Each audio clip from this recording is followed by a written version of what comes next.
Auzubillahi minash shaitanir rajim. Bismillahir rahmanir rahim. Qala rabbi shrah li sadri wa yassir li amri wahlul 'uqdatam min lisani yafqahu qawli. Thank you so much, everybody, for tuning into PTV World.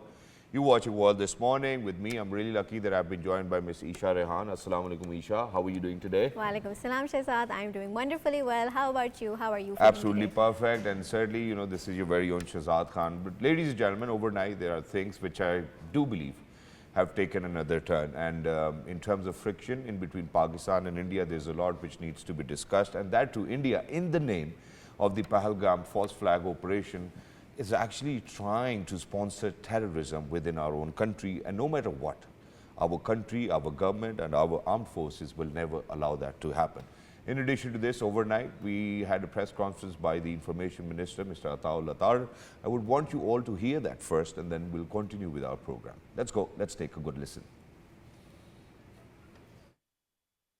Pakistan के पास मुस्तनद intelligence इतलात हैं कि अगले 24 से 36 घंटों में पहलगाम वाक़े से जुड़े बेबुनियाद और ख़ुद साख्ता इल्ज़ामात को बुनियाद बनाकर भारत पाकिस्तान के खिलाफ फ़ौजी कार्रवाई करने का इरादा रखता है।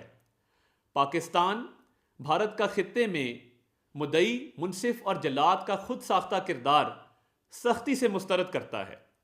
पाकिस्तान खुद 2 दहाइयों से दहशतगर्दी का शिकार रहा है और दुनिया में किसी भी शक्ल में दहशतगर्दी की सख्त मजम्मत करता है। पहलगाम हमले के बाद पाकिस्तान ने ज़िम्मेदार रियासत होने के नाते सच्चाई का पता लगाने के लिए, उसके महरक़ात जानने के लिए खुले दिल से आज़ादाना और गैर जानिबदाराना तहकीकात की पेशकश की। बदकिस्मती से भारत ने गैर माकूलियत और तसादुम के रस्ते पर चलने का इंतखाब किया, जो कि खित्ते और दुनिया में तबाहकुन नताइज का बायस होगा।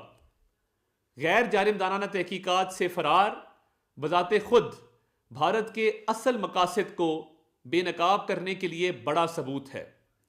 सियासी मकासद के हसूल के लिए जानबूझकर अवामी जज्बात को भड़काकर इस तरह के फैसले करना बदकिस्मती और अफसोसनाक है। पाकिस्तान इस बात का वाज़े इयादा करता है कि भारत की तरफ से किसी भी किस्म की फ़ौजी मुहिम जोई का यकीनी और फैसला कुन जवाब दिया जाएगा। बैनुल-अक़वामी बरादरी को ये समझने की ज़रूरत है कि जंग से होने वाले तबाहकुन नताइज की ज़िम्मेदारी सिर्फ़ और सिर्फ भारत पर आयद होगी। पाकिस्तानी कौम अपनी खुद मुख्तारी और इलाकाई सालमियत का हर कीमत पर दिफा करेगी। And we stand by it as well. Any misadventure by India certainly will be dealt with a lot of retaliation and action by the armed forces and the nation of Pakistan as well. But in addition to this, building up on this story, just early this morning, there's been a statement, and that too by the State Department spokesperson Tammy Bruce in Pakistan and India, where she says in a regular news briefing, Tammy Bruce said that the Secretary Rubio, that Washington is reaching out to India and Pakistan regarding the Kashmir situation. She said the United States is reaching out to both parties and telling them not to escalate the situation. This is something which just recently came in as well. And certainly, I think what we really need to keep in mind over here is that, you know, within the 5 minutes of Pahalgam attack or the false flag operation, India was already set and said that, you know, this is something which Pakistan might be indulged in. Not just that, I think a lot of initiatives have been taken, not just from India, but from Pakistan side as well, where airspace, ladies and gentlemen, has actually been closed for India, and there are other initiatives which have been undertaken. Not just that, I think in addition to this, Russia calls on Pakistan and India to exercise restraint. Indian narrative failed as dossier on water aggression being prepared. The Mr. Sagda, Deputy Prime Minister, the Foreign Minister as well. In addition to this, we've had Prime Minister Mohammad Shahbaz Sharif Saab urging the UNSG to counsel India to act responsibly. But all of this will come down to this, where the DG ISPR has actually spoken. I would want you all to kind of listen to that as well, and we'll be introducing a worthy guest to speak more about it. Let's go. Let's take a good listen. Exactly, because if we are to kind of speak about what DG ISPR actually spoke, he said that India is actually sponsoring terrorism in our country. Not just that. I think Pakistan happens to be one of those countries who've suffered through quite a lot as well in the name of terrorism, and in addition to that, we certainly do not want that. And to call for a neutral probe within the investigation is something that Pakistan actually requires. So to kind of, talk about all of these and what Pakistan needs to be and what our stance is as of now, I would like to introduce our worthy guest, who actually happens to be the former president at the National Defence University, Lieutenant General retired Raza Muhammad Khan Sahab. Hello sir, Assalamu alaikum, good morning, how are you feeling today? Wa alaikum assalam, good morning to you as well, all well here. Sir, thank you so much for your time. First of all, sir, I would want you to kind of, share with our audiences your take of the entire situation, then we'll step ahead. Okay, let me begin by, what the Qaid had said immediately after independence, and I quote, he said that we have won the battle for the independence of Pakistan, but we should be prepared to fight many other such battles to retain our independence and sovereignty.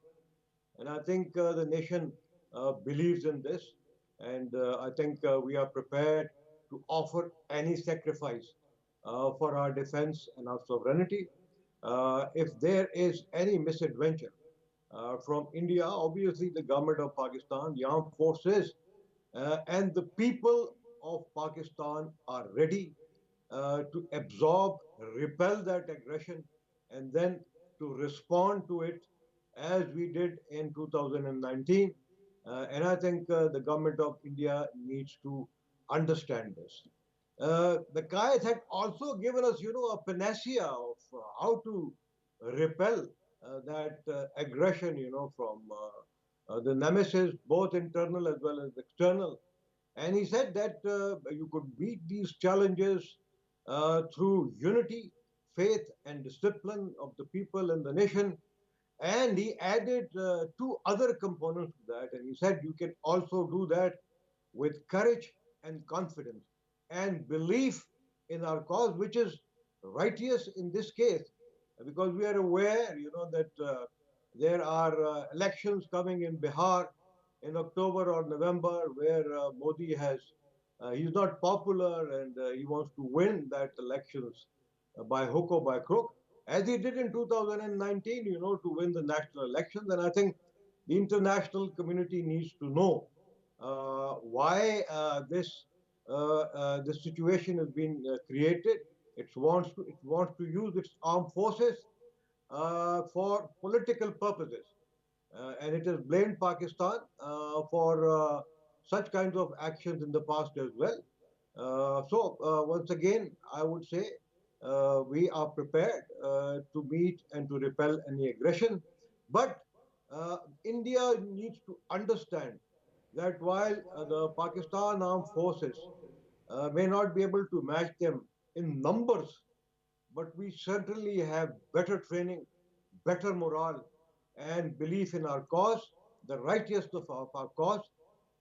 And as we taught them a lesson post Pulwama, and when they attacked Balakot, I think they will see a similar kind of response. And if there is any, person of the kind of Abhinandan this time, he should not expect any tea from us. Exactly. Thank you so much, sir, for saying that as well. And certainly the entire nation stands behind our armed forces as well. In addition to this, sir, when we are to kind of speak about or address the issue of Pahalgam, the false flag operation, within 5 minutes, India actually, obviously the BJPization, we have seen that as well. We've seen how, they have been targeting minorities even within India. Not just that, sir, I'm going to share a few statements by the DG ISPR, Lieutenant General Ahmed Sharif Chaudhry Sahab, who actually said that India has not provided evidence for baseless allegations against Pakistan. And he says India has been found operating terror network inside Pakistan, targeting not only military but also innocent civilians. How do you think, sir, Pakistan needs to respond to this? And for a longer period of time, we have seen that how, our relationships have plummeted to the lowest as of now. Actually, India has already commenced its aggression against Pakistan by sending its proxies from Afghanistan, who were repelled and defeated and destroyed in the last few days by the Pakistan army. I think, first of all, we need to point this out to the interim government of Afghanistan. We need to, increase our vigilance and surveillance from our entry points in Afghanistan, particularly at Torkham and Chaman and also the smaller places. In addition to that, I think we are also aware of that terrorist who was trained by India and who was caught, and he has revealed the modus operandi of the Indian army as against their intelligence apparatus. So I think that's a clear violation of the UN Security Council two major resolutions on terrorism, which I think Pakistan needs to invoke. And the first one is Resolution 1373 of 2001, and the second one is 2178 of 2014, which takes such incidents very, very seriously and holds the states accountable for that. It actually talks of restrictions on financial restrictions cost on those states who are supporting terrorism. So therefore, because we know that they have been laundering money to support not only this terrorist but others in Balochistan against CPEC, against Ricodic, I think we need to report the matter to the Financial Action Task Force to blacklist India and to terminate its membership of the FATF. In addition to that, I think we have informed our friend Chinese about the situation, who have again accepted what we have been telling the Indians to accept a fair and neutral kind of inquiry into this entire matter. The earlier they do that, the better it would be.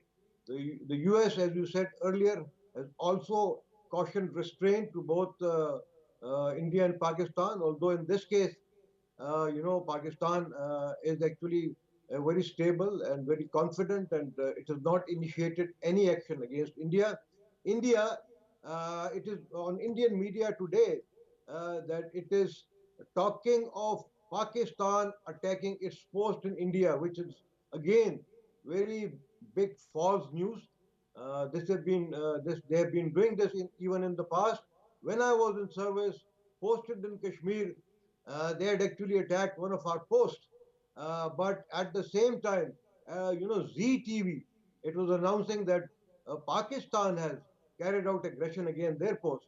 So it is an old story, and they are doing it, which is unfortunate. And I think the international community needs to take a note of all this. Exactly, sir. And sir, in addition to this, I think I'll bring this to your notice as well, and for people who are actually watching us. Obviously, Pakistan and Pakistan's armed forces stand firm in their resolve.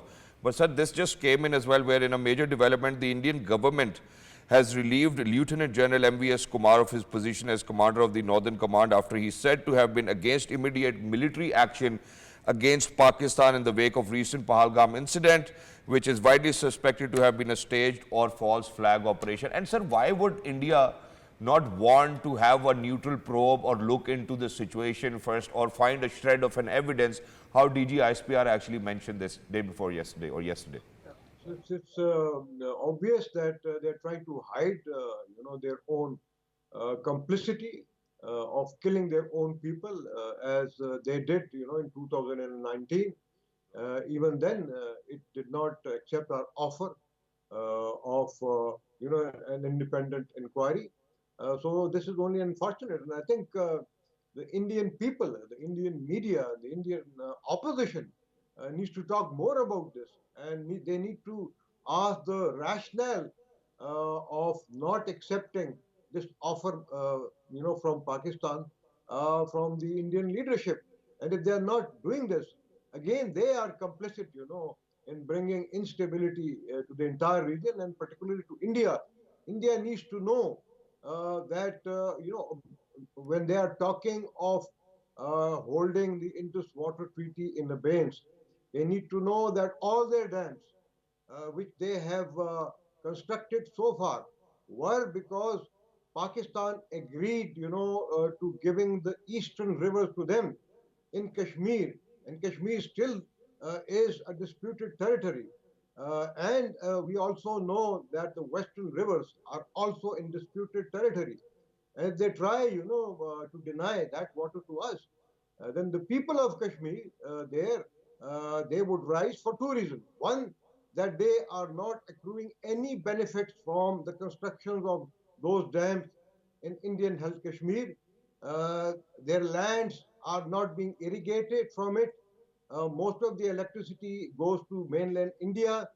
They have been forcibly displaced when the dams were constructed on the eastern rivers, and compensation for that has still not been paid to them.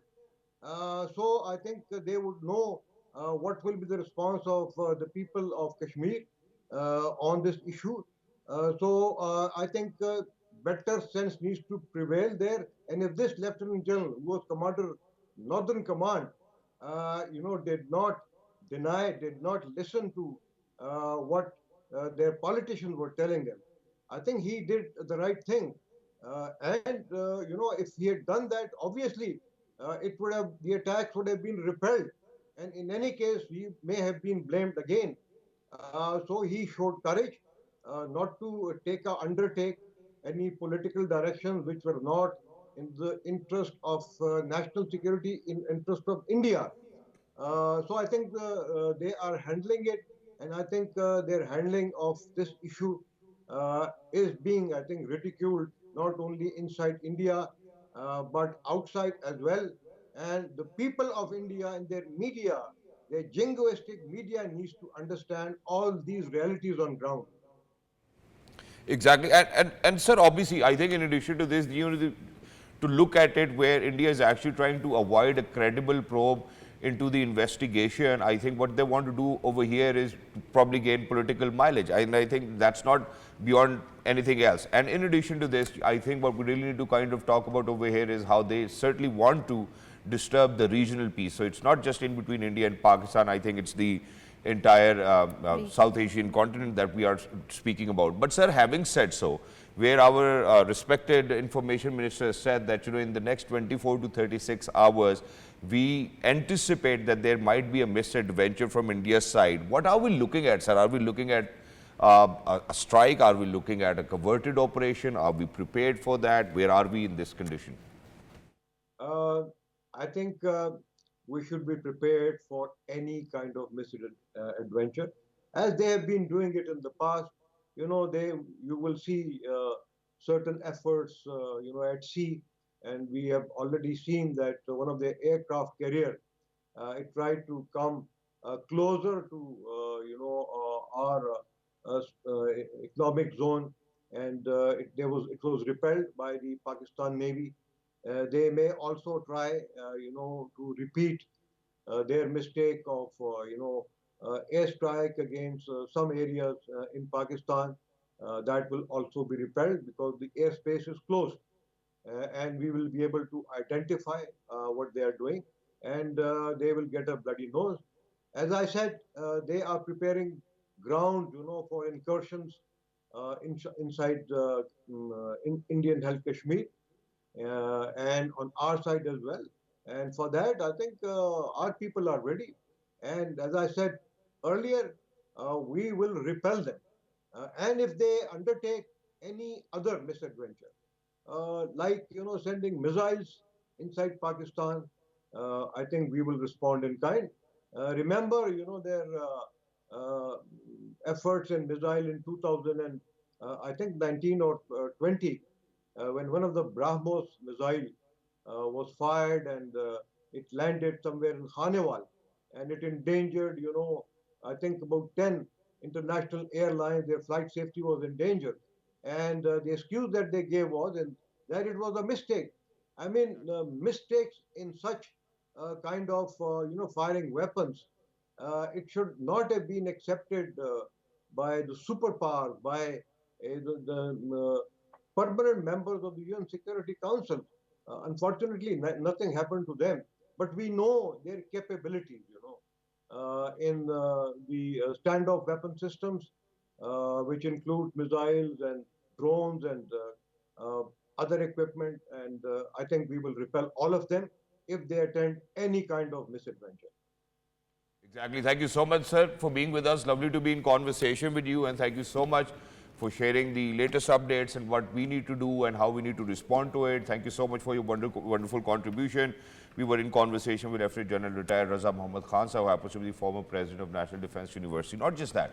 I think in addition to this, as of now, where we're actually speaking of it, and I told you that, how overnight things have actually gone a little more heated as well. In addition to this, I think we really need to kind of bring the attention, and we have always tried. I think what they're trying to do is that try to divert the attention from the people within the Indian illegally occupied Jammu and Kashmir, because of the fact that imagine that they've been using pellet guns.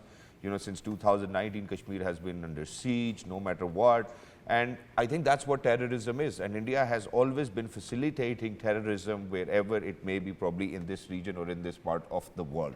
I think having said so, if you are to kind of move forward, ladies and gentlemen, there have been an activity which has been reported in Bhimber where there were quadcopters which have been shot down by Pakistan Army. 2 quadcopters have actually been shot down by Pakistan Army at the line of control as of now. The reports just came in as well, where they were trying to, get information across the line of control, and Pakistan Armed Forces, alhamdulillah, have resorted to that, and they have made sure that, they're not going to allow any of that within Pakistan's airspace. Pakistan Zindabad.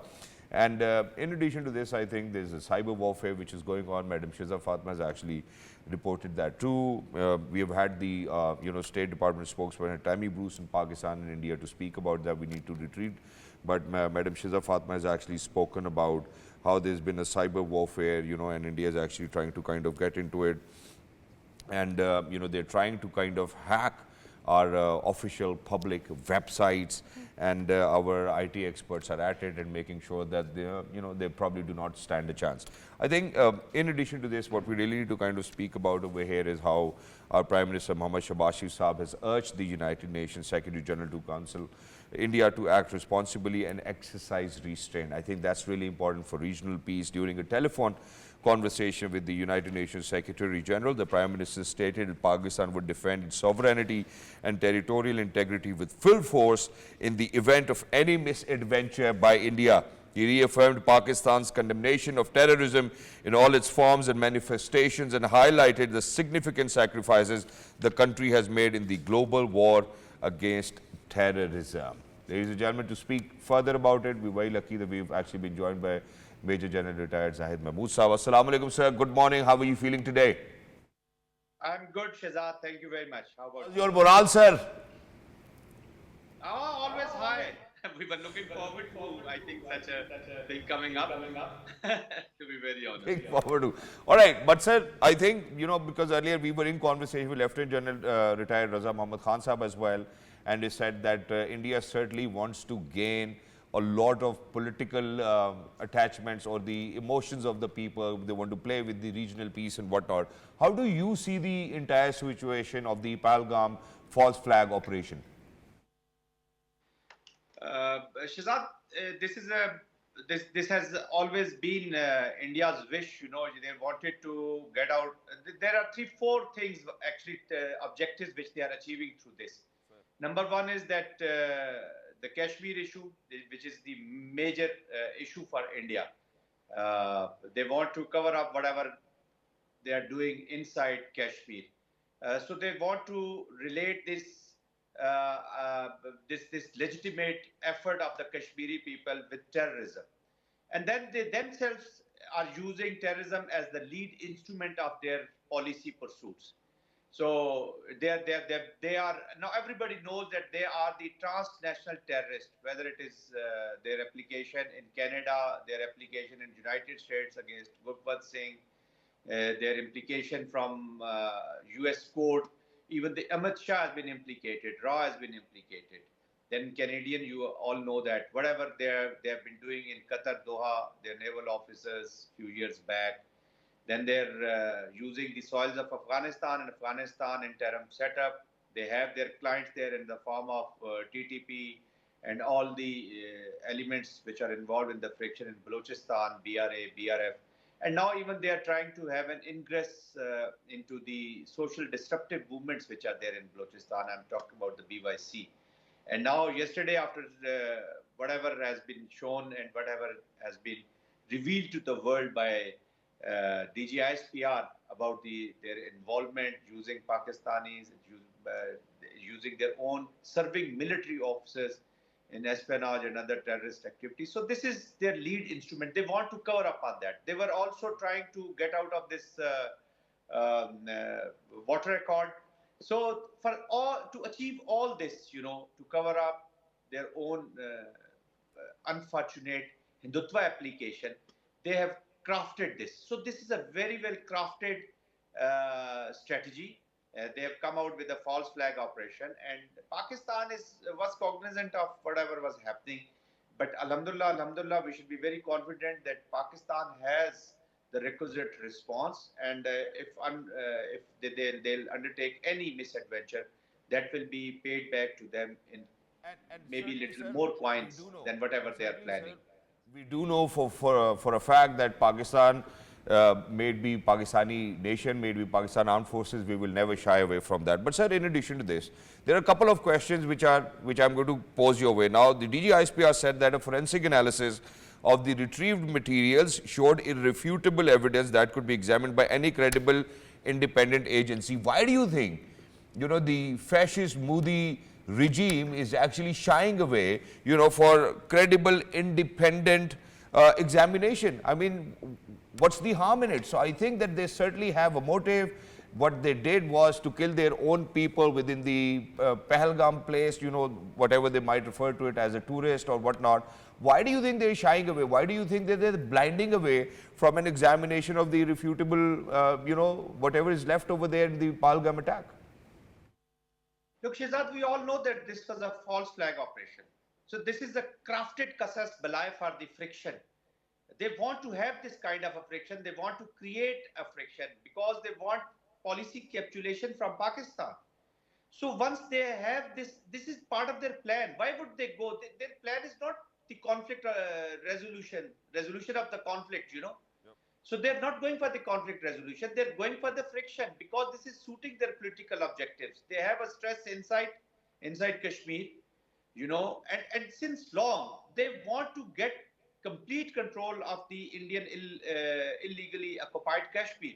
So after having that part of Kashmir under their full control, they will establish the base there, and then they will further their designs towards our Kashmir, the Kashmir which is with us now, and Gilgit-Baltistan.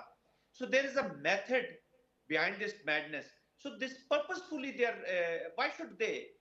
Once there are transparent inquiries, then these fiction-generated terrorists, now we have been hearing that there were 4 terrorists, whatever their media is telling us. 2 were from Pakistan. They traveled 350 kilometers, freshen up there, polish their shoes, and they were ready with the everything. Then they were joined with 2 terrorists from Kashmir. There were 2 from Kashmir already. They have taken, destroyed 10 houses of the militants who were involved, the terrorists who were involved in this. So this is all charade. This is kind of a movie season, drama season coming from Bollywood once again. So they have just shown few episodes, and now with the passage of time, they will keep coming out with more episodes. So the script is, but unfortunately, the script of this drama has been written with the ink of with the blood of the Indian people. The Indian government is responsible for killing their own people. Today, my sympathies are with the people of India and Bharat, because they have the kind of leadership which has a Hindutva mentality, who are fundamentally, primarily they are the worst form of the terrorism. And today we are seeing the deep state application of India under this Modi regime. But unfortunately, this is very bad for the stability in the region. They are the enemy of the stability, or not only of the region, but the international stability. And Shahzad, look, we need to understand that today there are 2 states which are really challenging the rule-based society system. One is Israel in Middle East, and other one is India in this part of the world. The Liquid Party and BJP, they are like sister parties. Their political ideology is based on the hate. You can see that we have the evaluation report of United Nations for 2024, where they hate against Muslims, especially, and the hate, which has the level of hate which has increased to 86% in 1 year, coming from the Modi regime. So you can't even hear the sane voices. Media, Pakistani media is banned. This was a country of Kuldeep Nayyar and other very respectable and sane voices. But look at today's media, this Godi media. So this corporate India is applying the Hindutva mentality. This is a serious challenge for Pakistan. But Alhamdulillah, Pakistan is ready in all domains. We have already given them Alhamdulillah, a sir. very big Alhamdulillah. And sir, in addition to this, there's been a recent development because I do believe that, that within Indian Army, I think there's been a panic. And because of that panic, they, in a crossfire, have actually, killed their own 5 Sikh, armed officers as well. So I think it's really unfortunate to see this where India is actually taking it. And if any sane voice in India, who can actually stand against the Modi's fascist regime or the BJPization, I think people really need to kind of take it ahead, or the opposition within India. But sir, in addition to this, there's another thing which I would want to kind of share with you, and that is that now we do know for a fact that how India is not interested to look into it, or probably, because Pakistan has offered, the Honorable Prime Minister has said that there needs to be, a probe into it, and we really need parties where we both can actually trust on them. That's great. But for them to say and to blind away from such a probe means that they really want to do something or disturb the peace of the entire region over here. And I think that's more than evident for each and every one of us. So for any statement to come in, do you think that it will help, probably reduce the friction in between India or Pakistan, or do you think that we really need to deal it the way that it's coming, and we are certainly prepared 100%? Look, this is a process. With India, we need to, Shahzad, let me make this statement and let me speak about our future course with respect to whatever is happening. Sure, sir. Because the international community, we are expecting that international community will come in a very big way. I think this looks little, the probability is little less. Why? Because they have their own interest. India is already portraying themselves, showcasing themselves, and offering themselves as a watchdog in the Indo-Pacific strategy. But anyway, these are the two nuclear states, and world must be, cognizant of this fact that this is a flashpoint, and especially the Kashmir. There are voices already coming from China. China has taken a very clear stance. Turkey has taken a very clear stance. India is angry with Iran as well, because everybody knows that this India, this has become their habit. In the garb of this terrorism, they are pursuing their political objectives, and India is a real factor for the instability in the region. Now, coming over to what I wanted to say was that Pakistan has to deal with this Hindutva mentality in future as well. This application, this unfortunately now there is a Modi, then we'll have some Amit Shah, Dovil, somebody else will come. But this thinking is already there. We have come to know about the mindset. So this mindset will remain there. So we need to craft our strategy accordingly. We have to reset our chessboard. In the same way, we need to reset our chessboard as far as Afghanistan is concerned. We have never heard any good news coming from Afghanistan in the entire history of relationship with Afghanistan, except 3-4 years. So Pakistan need to, look into the future. Maybe a strategy we should be looking at 25, 50, 100 years ahead.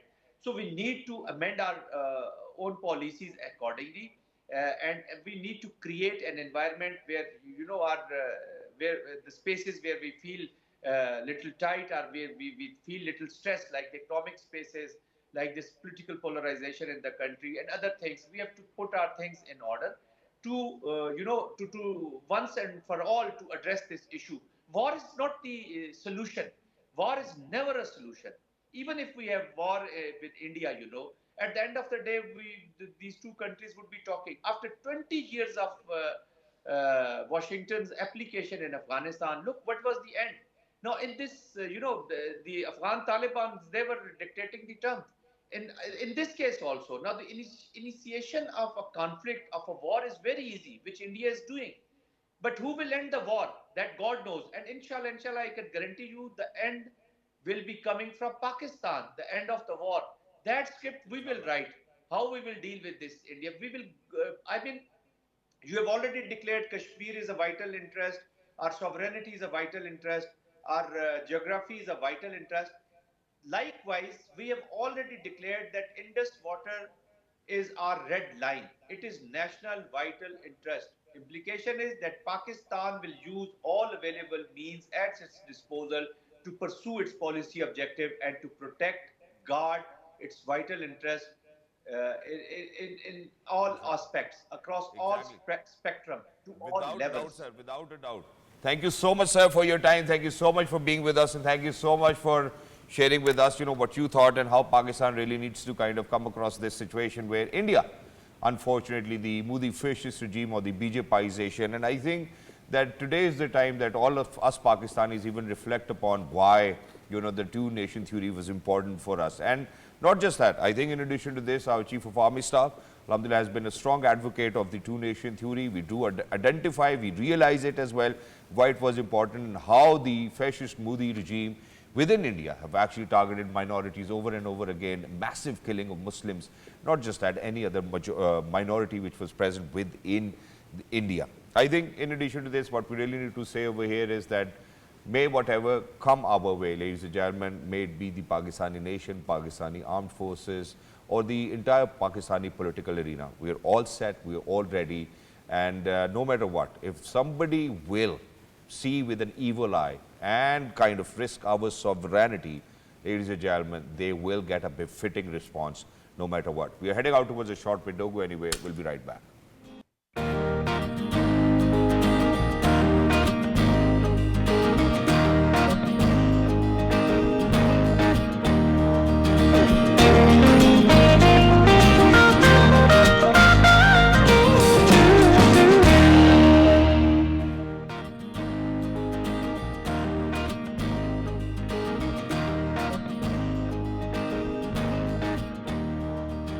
Welcome back, ladies and gentlemen. We are so excited to announce that in light of global politics and all the tensions going on around the world, we are going to delve into how MUN's Model United Nations actually helps shape young minds and bring them closer regarding diplomatic policies and about global partnerships and war on terror and like- whatnot. And I think Exactly. that, it's great for our students to kind of learn, and that too from the best, ladies and gentlemen. And to not kind just of that, we're also going to talk about behavioral counseling alongside this, and we have some wonderful guests in the studio.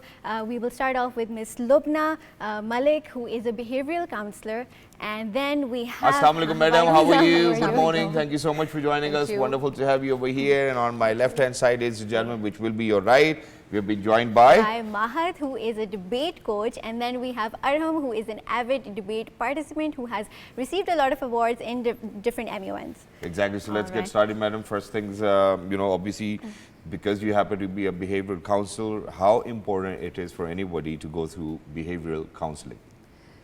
First of all, the dilemma is this, that it's very, very difficult to use this word in educational institutions. True. As a head of a school, I think my school is intelligent enough to select such people who know how to deal with students and Okay. how to solve their physical, mental and emotional issues. And spiritual. Yeah. Yeah. So, yes, I personally believe that it's very, very important. After COVID-19, it's more important for schools. I don't want to use the word to hire behavior counselors, but I want to say that their leaders should be trained on those lines, that they will be able to listen, to give them kind assurance and listening ear. That is the best technique I think we should use to help our youth. And how do you think Model United Nations actually serves as a platform for that? So thoda sa, it's a little tricky to Sure. answer, but I just wanted to start that nowadays, if you say communication skills are very, very important. You people are sitting here because you can talk well, you can Alhamdulillah, communicate whatever you want to. So that is, and the credit goes to your schools. Our school is not a new school. It started in 1978. So since that, when we were the pioneers of ONA levels, since that, the main focus was to improve their leadership skills and to make them a good human being also.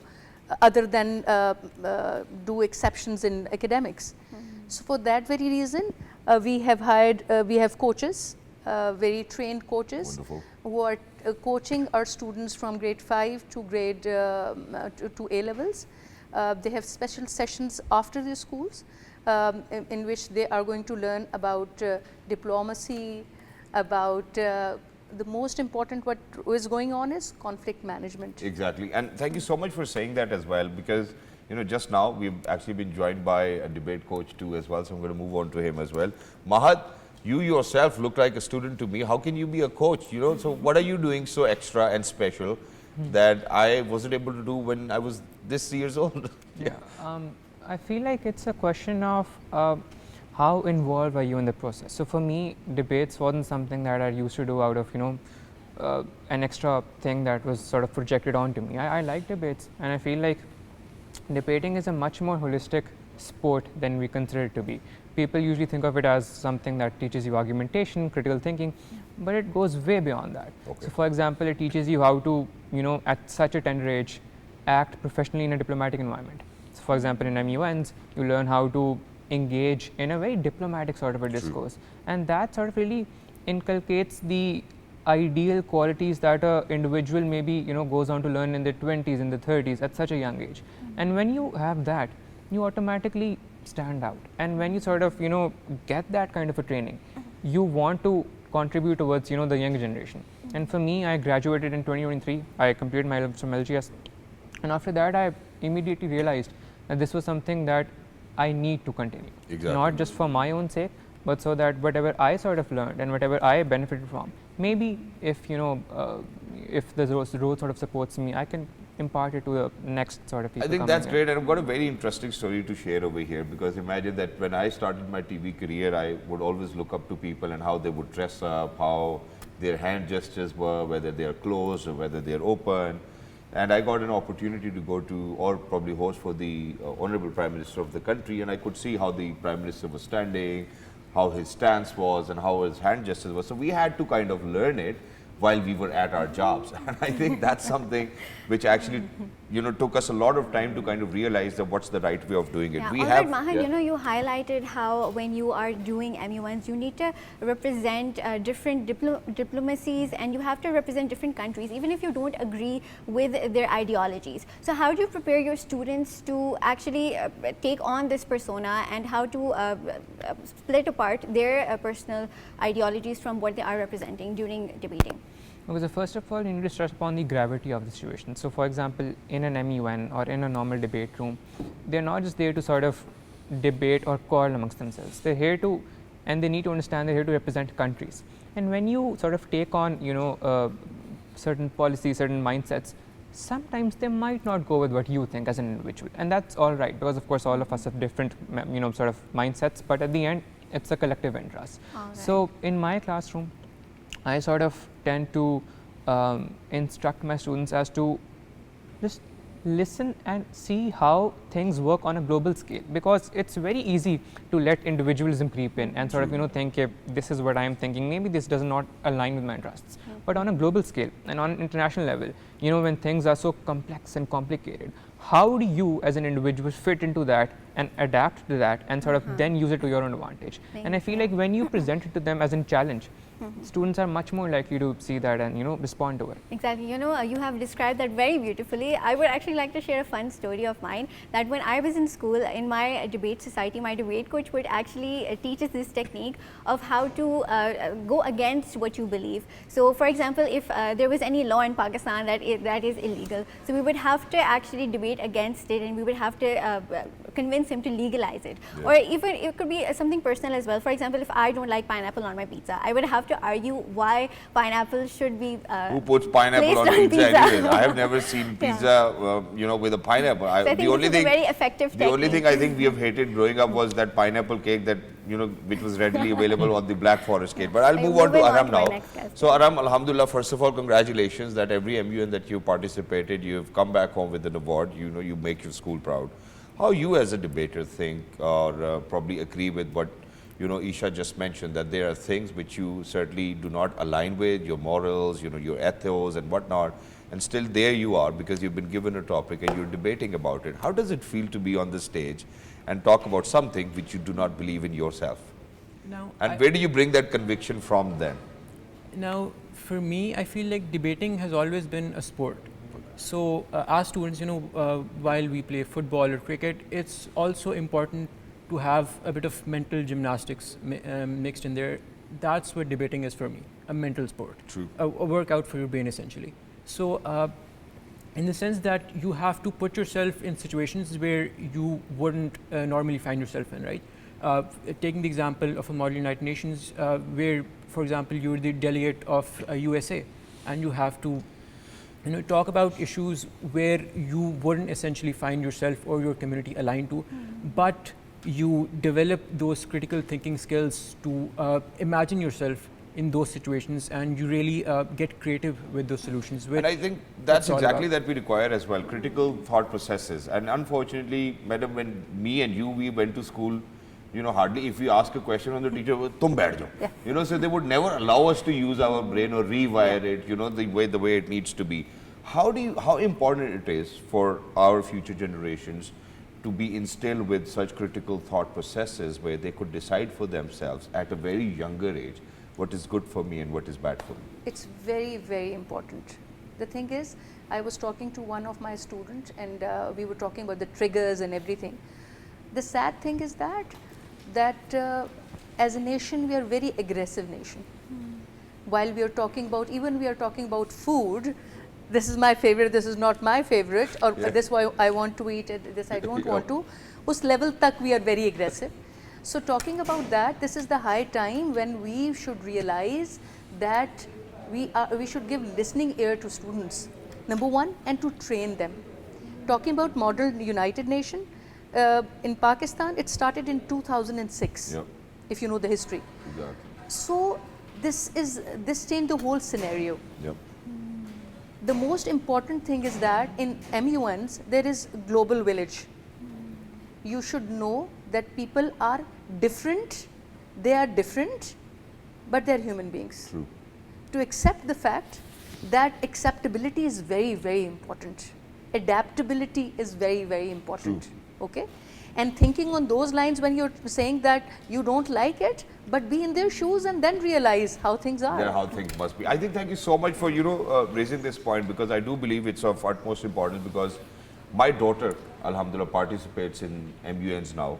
She's got 30 to 40 medals, alhamdulillah. She's been debating and whatnot. And the most important thing was that for all the rest of schools to come together, be together, all of those children from very different walks of life, from different schools, from different education systems, to come together and speak to each other. And that's where that horizon is actually going to expand. That's where that critical thought process will actually come in. But thank you so much, madam, for being with us. Wonderful. Can I add one thing? Sure, very quickly. That is very, very important is bullying. Yep. The thing is that acceptability is that you are different, your color is different, your height is different, but you're a human being, and that should be acceptable. Exactly. Your thoughts process, your each and everything should be respected. Exactly, and that needs to be done as well, and the parents actually really need to keep a closer eye. You know, it's not just the teacher's responsibility. But thank you, gentlemen, for being with us. Lovely to be in conversation with you. For everybody who's out there, ladies and gentlemen, look after yourselves. Until next time, it's a good morning. Allah Hafiz. Have a great day.